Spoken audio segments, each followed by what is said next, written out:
question from E in India. And E in India says, I'm still not sure whether I am empathic or an empath. How can I find out? Thank you so much for your question, E. It's a really great question because it allows me to talk about being an empath a little bit. And, you know, we're so keen, aren't we, as humans, to stick labels on things, to find out what we are and stick a label on. And so out there in the spiritual community and the metaphysical community, there's lots of labels. And empath is in vogue. It's one of the current words that we use to describe highly sensitive people. And we usually use it in the context of someone who tends to be really sensitive to emotions, their own emotions and other people's emotions and other people's energy, and who tend to get really overwhelmed by it because they don't know, nobody's ever taught them how to deal with it.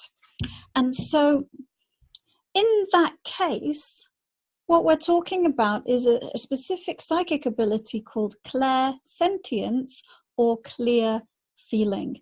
And it is in fact an ability that every human has, because it is the ability that allows you, the high vibration spiritual being, to communicate with the body personality or the temporal self.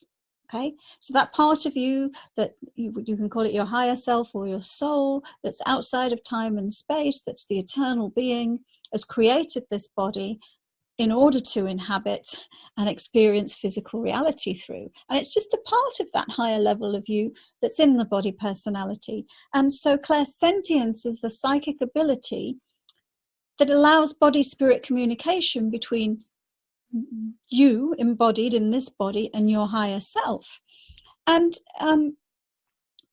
so it's meant to be really, really helpful for you in taking charge of your life and working together with your body in a partnership.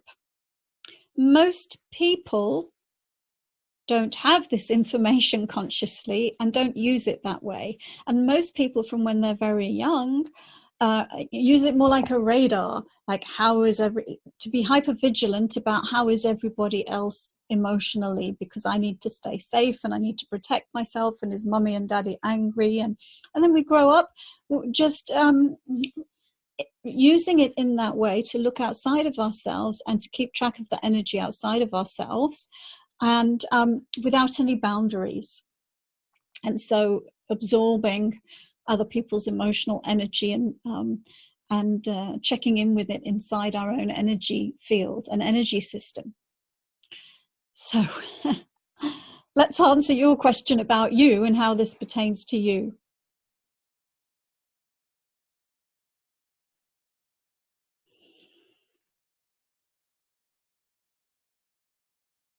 But what I'm seeing about you is that you are not owning your second chakra, which is where clairsentience, the second chakra is the one that has the information about clairsentience.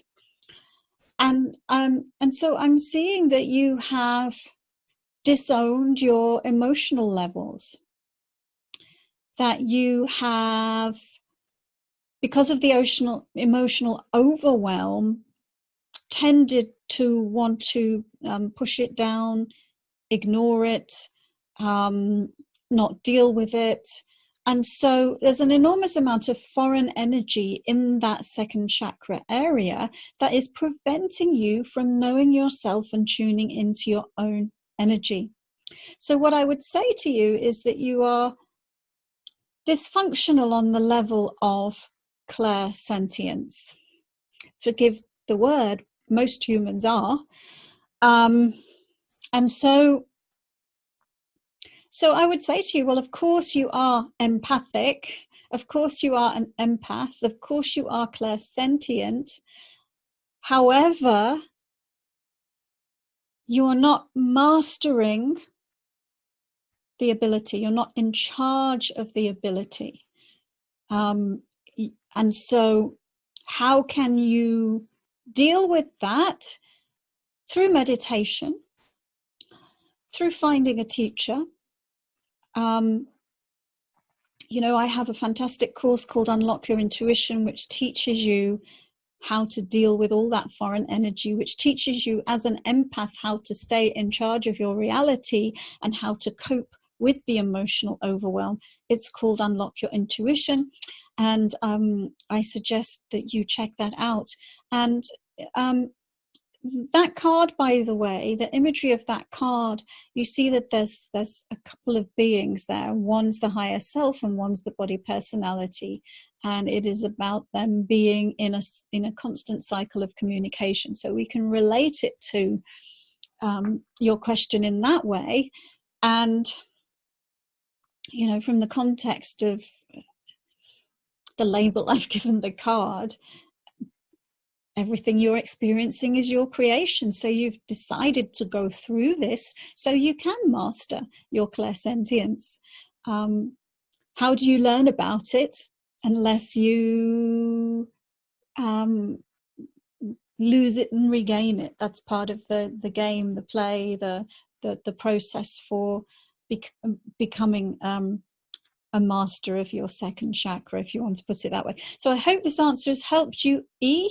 And get in touch if you want to take the course. If you're watching this and you want to send me a question, you can go ahead and do that in the form on this page. And if you want an inexpensive way of getting a little boost every week to reflect on something spiritual, then find out about the life boosts, about the weekly card readings that you can receive from me.